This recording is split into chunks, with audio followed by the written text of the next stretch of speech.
तो बच्चों आज हम नई चीज सीखने वाले हैं, Coulomb's law in vector form. क्या सीखने वाले हैं बेटा?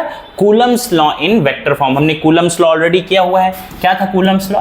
कि दो चार्जेस हैं, वो दोनों एक दूसरे को क्या कर सकते हैं? अट्रैक्ट कर सकते हैं, रिपेल कर सकते हैं, Q1 and Q2, and F is equal to K Q1 Q2 upon R का स्क्वायर। ठीक है। अच्छा, इसको वेक्टर फॉर्म में कैसे लिखेंगे? वेक्टर का सिंपल सा मतलब होता है, देखो मैग्नीट्यूड तो फोर्स का ये है, लेकिन फोर्स का कोई डायरेक्शन भी तो होगा, है कि नहीं? तो बहुत बेसिक है, इसको कुछ और समझना ही नहीं है। मैं इसमें बच्चे बहुत स्ट्रगल करते हैं कि सर क्या है क्या नहीं है। देखो सिंपल सी बात है, हमारे पास फोर्स का मैग्नीट्यूड दिया हुआ है। मैग्नीट्यूड का मतलब क्या होता है? अब भाई इसको जब सॉल्व करोगे तो 100 न्यूटन, 50 न्यूटन, 60 न्यूटन कुछ तो आएगा ना, राइट? आएगा कि नहीं आएगा? तो जो फोर्स आएगा न्यूटन्स में कुछ भी, वो उसका मैग्नीट्यूड होगा। क्या होगा बेटा? मैग्नीट्यूड। आपने सॉल्व किया और आपको आंसर आया, वो क्या है बेटा? मैग्नीट्यूड। अब मुझे बताना है कि इस फोर्स की डायरेक्शन क्या है। तो देखो दो फोर्स हो सकते हैं, दो टाइप के फोर्स लग सकते हैं कि Q2 पे Q1 का फोर्स इंपैक्ट करे, यानी फोर्स Q2 पे लगे, force on Q2 due to Q1। अगर आपसे मैं पूछूं force on Q2 due to Q1 क्या हो जाएगा? सिंपल सी बात है, क्या हो जाएगा आप बताओ मुझे। तो जो ये फोर्स है, मतलब इस पर, इसकी वजह से फोर्स जो लग रहा है, तो इस पे जो फोर्स लग रहा है वो क्या हो जाएगा बेटा? इस पे कौन सा फोर्स लग रहा है? F21। क्या लग रहा है बेटा? F21। सिंपल सी बात है, K Q1 Q2। अब यहां पे जब डिस्टेंस लूंगा, डिस्टेंस तो मेरा R है। क्या है बेटा? डिस्टेंस मेरा क्या है? R है। कोई दिक्कत नहीं, R का स्क्वायर हो जाएगा। ये मेरा आ गया मैग्नीट्यूड। क्या आ गया बेटा? मैग्नीट्यूड। लेकिन इस फोर्स का डायरेक्शन भी होगा। डायरेक्शन किस तरफ है? इस तरफ है। इस तरफ डायरेक्शन कौन सी है बेटा? याद रखो, मैं कहां जा रहा हूं? 1 से कहां जा रहा हूं? 2 की तरफ। R12 का मतलब होता है 1 से 2 की तरफ जा रहा हूं। तो ऑब्वियसली Q1 से कहां जा रहा हूं? Q2 की तरफ। तो जो मेरा, ये तो मेरा मैग्नीट्यूड आ गया। अब डायरेक्शन देने के लिए मेरे पास एक वेक्टर होगा, वो है R12, और ये है यूनिट वेक्टर। यूनिट वेक्टर क्या होते हैं भाई? एक वेक्टर के छोटे छोटे पार्ट्स। जैसे एक वेक्टर ले लिया, ये तो ये ऐसे 3-4 पार्ट्स हैं उसके, तो ये एक यूनिट वेक्टर है। 1 2 1 ऐसे करके यूनिट वेक्टर्स निकलते हैं। एक वेक्टर का unit vector, unit vector, unit vector, unit vector, ऐसे करके यूनिट वेक्टर्स हैं। ठीक है, सिंपल सी बात है अपने पास। तो याद रखना हमेशा, यूनिट वेक्टर आपको क्या देगा? यूनिट वेक्टर को अगर आपसे मैं पूछूं कि यूनिट वेक्टर को लिखते कैसे हैं, तो ये होता है R vector divided by magnitude of R vector, R12 का, यानी उस वेक्टर का डायरेक्शन डिवाइडेड बाय मैग्नीट्यूड। मान लो ये पूरा वेक्टर है 2i + 3j आपने पढ़ा है, और उसके मैग्नीट्यूड से डिवाइड करूंगा तो मुझे पता चल जाएगा कि एक यूनिट वेक्टर की क्या है? वैल्यू कितनी है। तो एक यूनिट वेक्टर जो होता है वो इससे डिनोट करता है, और यूनिट वेक्टर ही आपको क्या देता है? डायरेक्शन। तो ये हो जाएगा उसका क्या बेटा? मैग्नीट्यूड, और ये क्या हो जाएगा? डायरेक्शन। इसी तरीके से अगर मैं आपसे पूछ लूं कि force on Q1 due to Q2, तो क्या हो जाएगा? F12 K Q1 Q2 upon R का स्क्वायर। लेकिन यहां पर जो आएगा, अब R इस पे कैसा फोर्स लग रहा है, तो आप किस तरफ से आ रहे हो? Q2 से कहां पे आ रहे हो? Q1 की तरफ। तो हो जाएगा R21। तो ये होता है क्या बेटा? Vector form. क्या होता है बेटा? वेक्टर का फॉर्म। अच्छा, ये कौन से चार्जेस हैं? ये दोनों लाइक चार्जेस हैं। लाइक चार्जेस समझते हो? यानी वेदर दे आर पॉजिटिव और वेदर दे आर नेगेटिव। समझ में आया? इसको आप नोट डाउन कर लो, फिर मैं आगे बताता हूं। तो हमने ये कर लिया।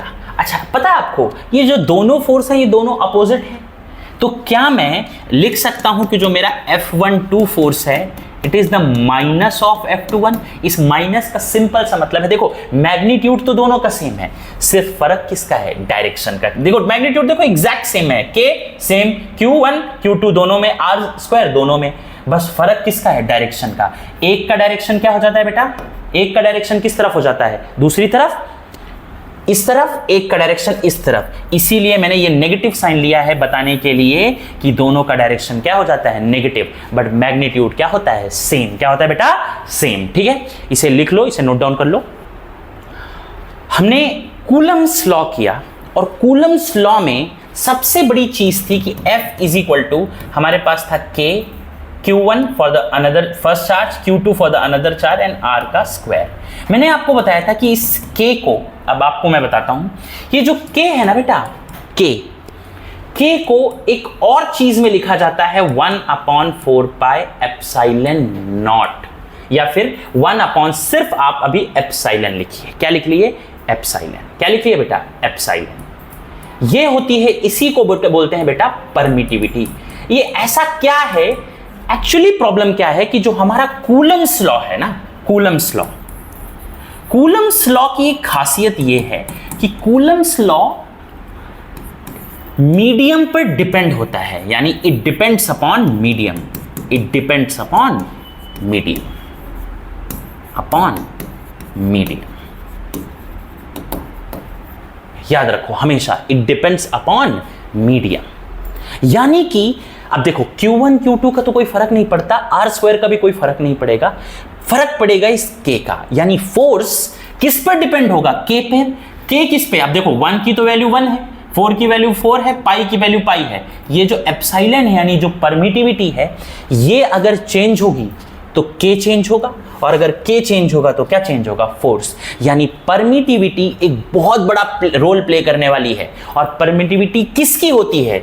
ये होती है मीडियम की। क्या होती है बेटा? मीडियम की। अच्छा, इसका नाम परमिटिविटी है लेकिन काम इसका पूरा धोखे वाला है, समझ आया? हम देखेंगे क्या है एक्चुअली, क्या है क्या नहीं है, वो चीज विल सी आगे मिलेगा, अभी पता चलेगा आपको कैसे कैसे चेंज होगा। ठीक है, याद रखो हमेशा कि मेरा ये जो कूलम्स फोर्स है, देखो ग्रेविटेशनल फोर्स जब आप देखते थे आपको याद होगा कि जो ग्रेविटेशनल फोर्स था, gravitational force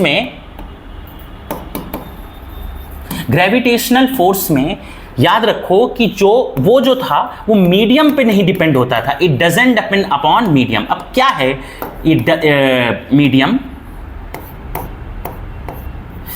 doesn't depend upon medium. क्या है ये मीडियम? बताओ, आपको पता है? मैं बताता हूं।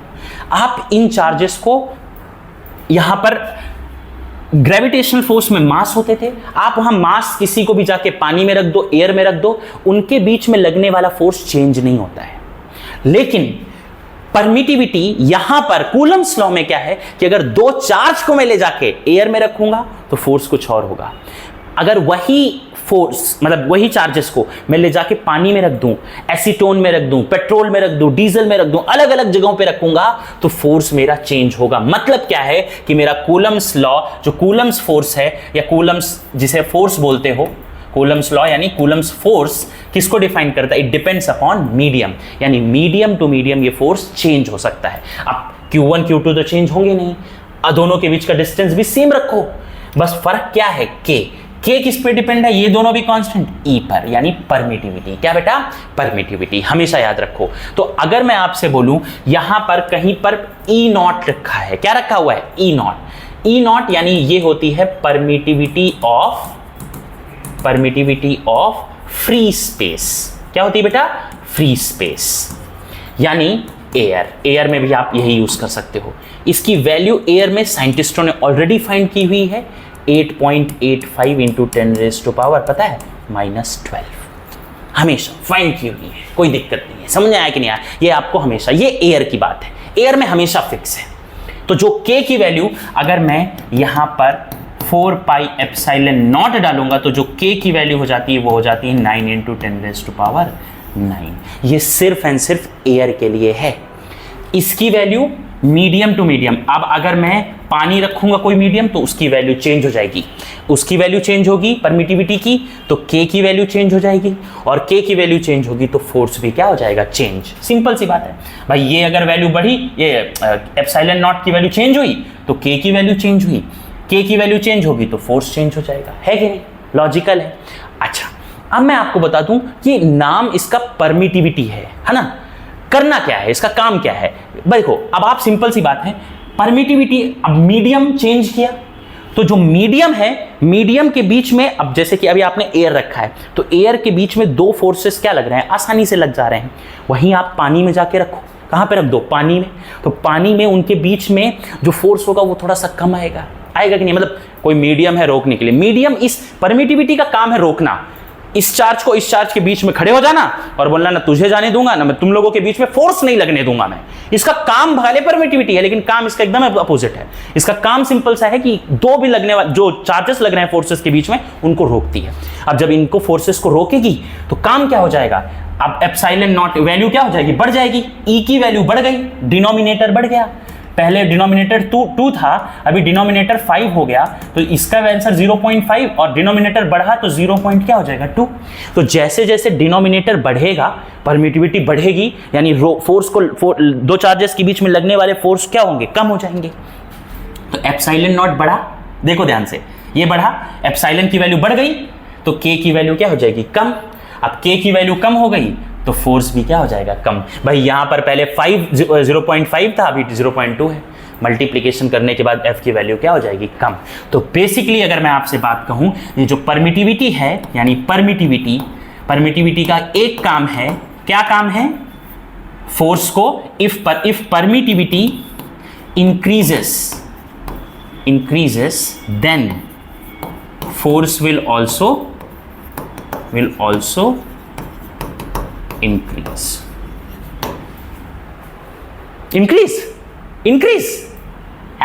कर दे गलती, डिक्रीज,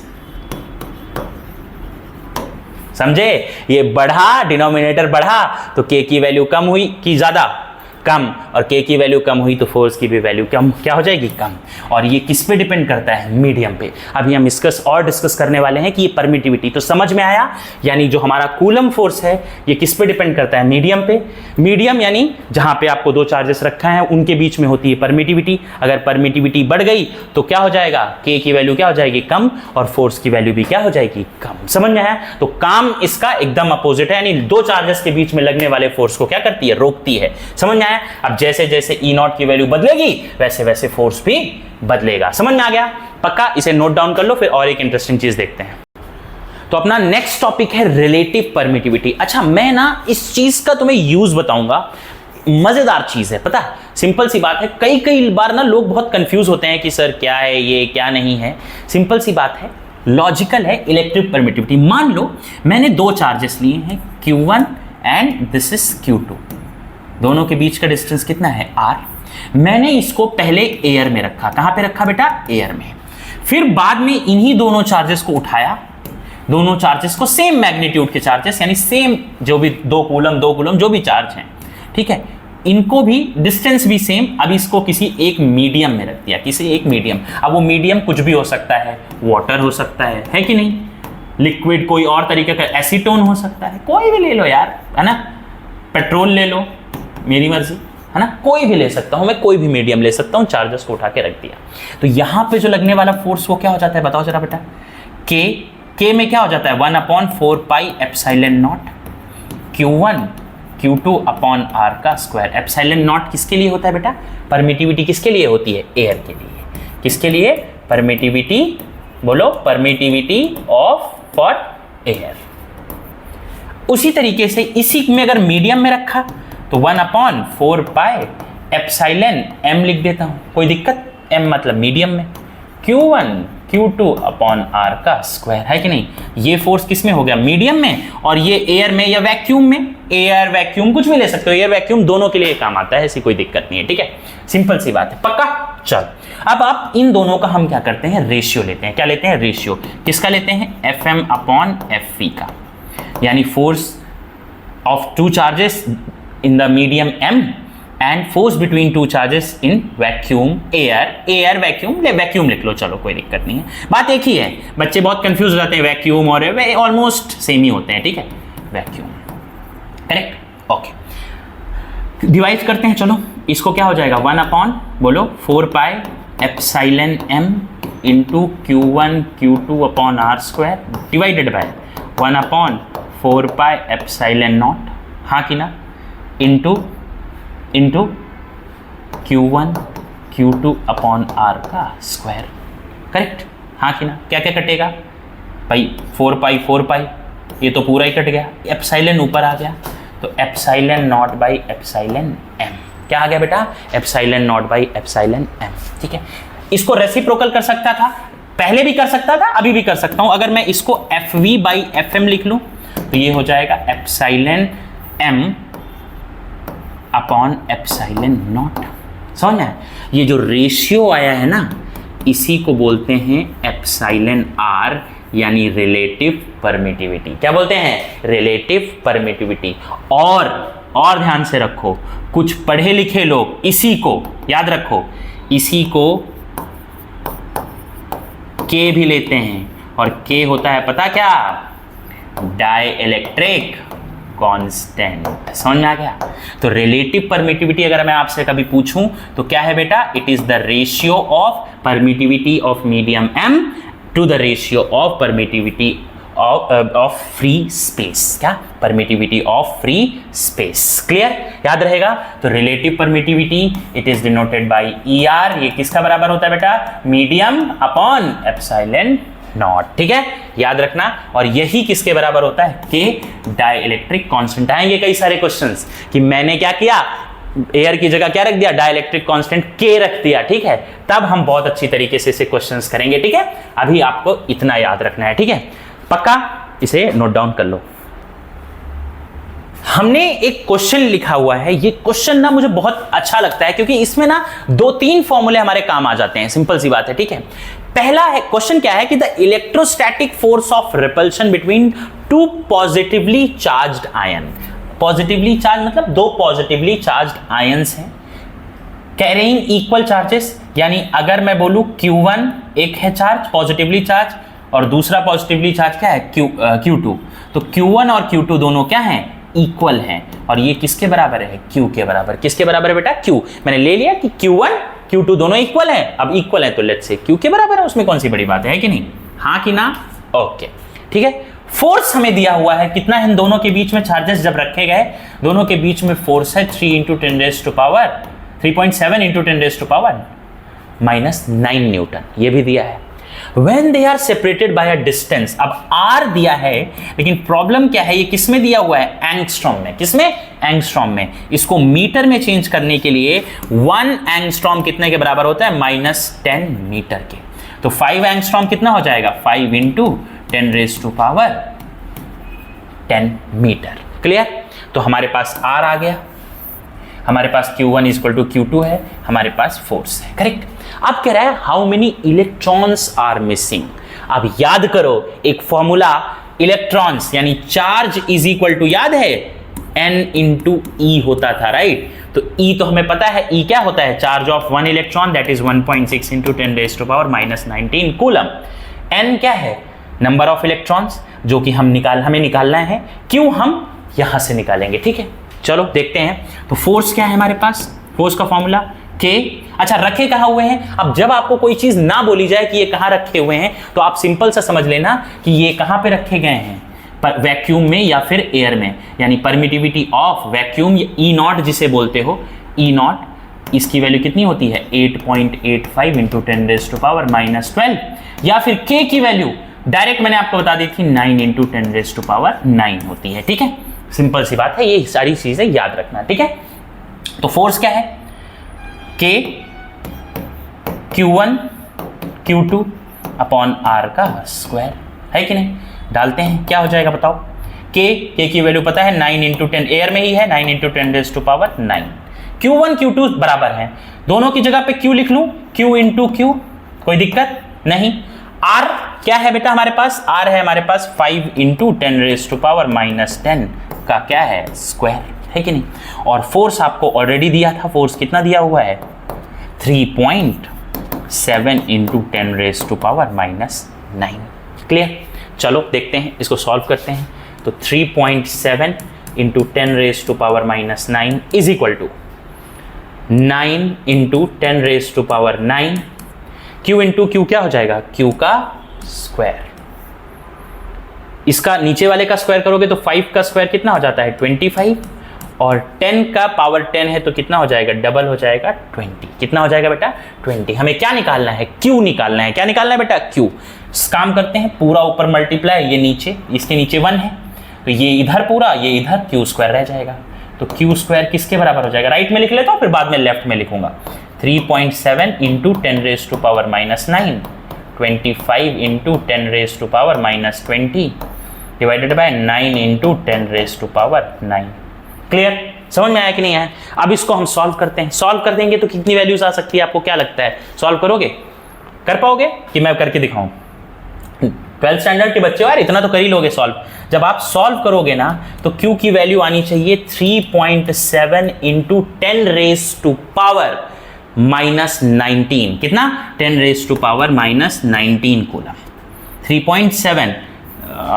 3.2 लिख लो, 3.2 आना चाहिए, सॉरी 3.2। समझ में? Q आ गया हमारे पास। क्या आ गया बेटा? Q। अब हमें क्या निकालना है? क्या निकालना है? E निकालना है, number of electron, sorry N निकालना है। तो N निकालने के लिए क्या करेंगे बताओ? हमें फॉर्मूला पता है। N निकालने के लिए क्या करने वाले हैं? बोलिए। Q is equal to NE। Q हमें दिया हुआ है, कितना दिया हुआ है? 3.2 into 10 raise to power -19। N नहीं पता, E तो पता ही है हमें, 1.6 इंटू 10 रेज टू पावर -19। ये तो कट गए है ना, 1.6 नीचे आ गया। 3.2 डिवाइडेड बाय 1.6 कितना हो जाएगा? 3.2 डिवाइडेड बाय 1.6 कितना हो जाएगा? 2। कितना हो जाएगा? 2। तो कितने इलेक्ट्रॉन्स आ गए? नंबर ऑफ इलेक्ट्रॉन्स कितने हो गए? 2 इलेक्ट्रॉन्स। समझ आ गया? तो ऐसे क्वेश्चंस देखो, इसमें कितने बढ़िया बढ़िया फॉर्मूले। आपने एंगस्ट्रॉम को मीटर में चेंज करना सीखा, समझ में आया? पहले Q निकाला, फिर क्या निकाला? N। ठीक है, आप इसे नोट डाउन कर लो। और भी बहुत सारे क्वेश्चंस हैं, जब जैसे ये टॉपिक्स खत्म होते जाएंगे हम इनको क्या करेंगे? क्वेश्चन सॉल्व करने जाएंगे। ठीक है, प्रीवियस ईयर बोर्ड्स के करेंगे, अच्छे से करेंगे, आप समझ के चलिए। ठीक है, तब तक के लिए मिलते हैं नेक्स्ट लेक्चर में। बाय।